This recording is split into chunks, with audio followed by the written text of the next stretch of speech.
Hostel आहे माझ्या blog चॅनेलमध्ये. तर आजचा ब्लॉग हा उन्हाळी वाळवण स्पेशल उपवासाचे पदार्थ करणार आहे. तर आज उपवासाचे सांडगे करणार आहे, तर ते तुमच्याबरोबर शेअर करणार आहे. चला तर मग आपल्या व्हिडिओला सुरुवात करूया. सकाळची सुरुवात करायची म्हटलं तर लवकर उठलेले होते. तर उन्हाळी वाळवण करण्यासाठी लवकर उठलेली, कारण हे दोघं तर तुम्हाला माहितीच आहे अजिबात काय करून देत नाही. तर सर्व आधी झाडून घेतलं व छान असं पुसून घेतलं.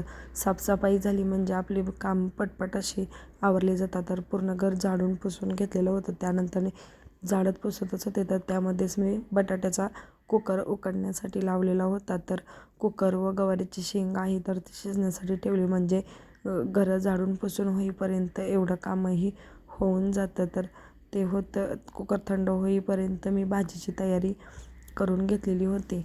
तर पटकन अशी ही गवारीची भाजी करत होते. तर भाजी करता करताच इथे मी कडधान्य भिजत घातलेले होते, तर तेही काढून घेतले होते. गॅस कमी करून तेही काढून घेतले. तर वेळ असतो मध्येच आपल्याला थोडासा, तर त्यामध्ये मी ही कामे करून घेतली, कारण सकाळचं पटपट असं आवरलं म्हणजे उन्हाळी कामासाठी आपल्याला वेळ देता येतो. नाही तर मग सर्व कामे एकदमच अंगावर येतात. व त्यानंतर हे दोघे उठले ना, मग तर काही विचारूच नका, अजिबात काही कामं करून देत नाही. तर मी थोडेफार भांडी होती तर तेही लगेच धुवून घेतली व वाळलेली होती ती ट्रॉलीमध्ये ठेवली. तर भाजी तर होत आलेली आहे. त्यानंतर मी सर्व सांडग्यांची तयारी केली व सांडगे करण्यासाठी घेतलेले होते. याचे जर डिटेल व्हिडिओ पाहायचा असेल तर मला नक्की कमेंट करून सांगा. मी याचा व्हिडिओ नक्की आपल्या दुसऱ्या चॅनलवरती टाकलेला आहे, तर त्याची लिंक पाठवते, तर नक्की पहा.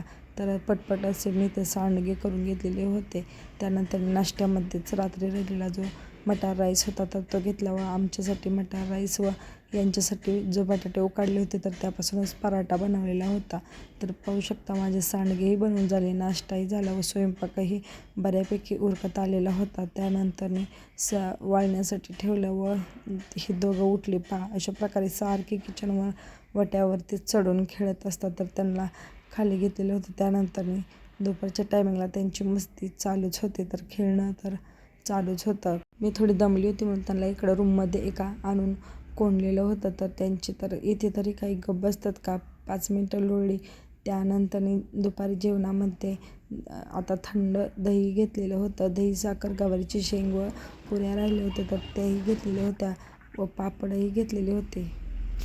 आणि झोपवल्यानंतर उठल्यानंतर त्यांना अशा प्रकारे लाड आलेला होता, तर खूप मस्ती घालतात. मलाच मिठी मारून दोघेजणं बसत होते. तर टी व्हीमध्ये कार्टूनमध्ये बघतात तसेच आता ते करायला बघतात, खूप मिठी मारतात उठल्यानंतर.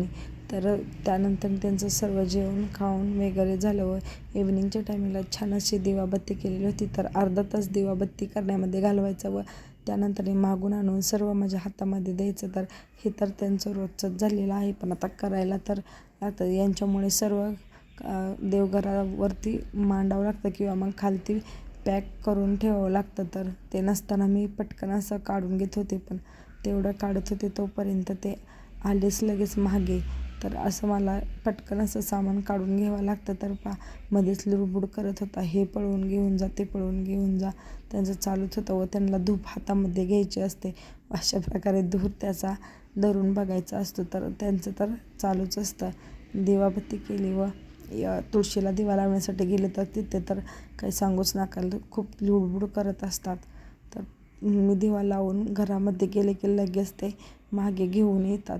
तेवढं देवबाप्पा करायला खूप शिकलेले आहेत. तर कशा प्रकारे हात जोडून करत होते. मी फोटो काढते म्हटल्यावरती भैया तर डायरेक्ट कॅमेरामध्येच बघत राहिलं व लाजल्यानंतर पळून गेली. चला बशा खेळायला, चला हात लावायचं म्हणजे तिकडं. आणि हे गाडीवरती एकत्र बसून खेळणं हे फक्त 2 मिनिटाचंच असतं, लगेच उतरून भांडणं सुरू.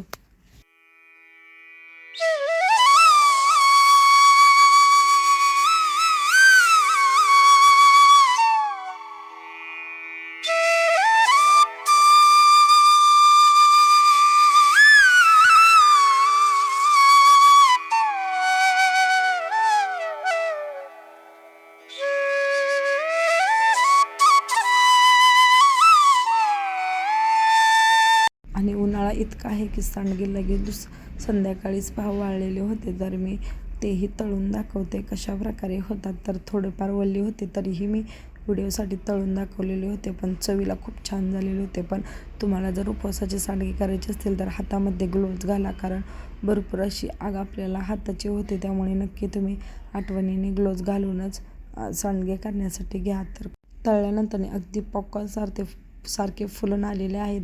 तर कसे झालेत हे मला नक्की कमेंट करून सांगा. तुम्ही असेच नवीन उपवासाची रेसिपी करून पाहावं. कशा झाले तेही मला सांगायला विसरू नका. त्यानंतर संध्याकाळी जेवण वगैरे झाल्यानंतर छान असा किचन ओटा आवरून घेतलेला होता. तर पिण्यासाठी पाणीही तांब्याच्या भांड्यामध्ये भरून ठेवलं व सर्व आवरून घेतलेलं होतं. ब्लॉग आवडल्यास आपल्या चॅनेलला नक्की सबस्क्राईब करावा. असेच माझे नवनवीन व्हिडिओ पाहत राहा. तोपर्यंत धन्यवाद.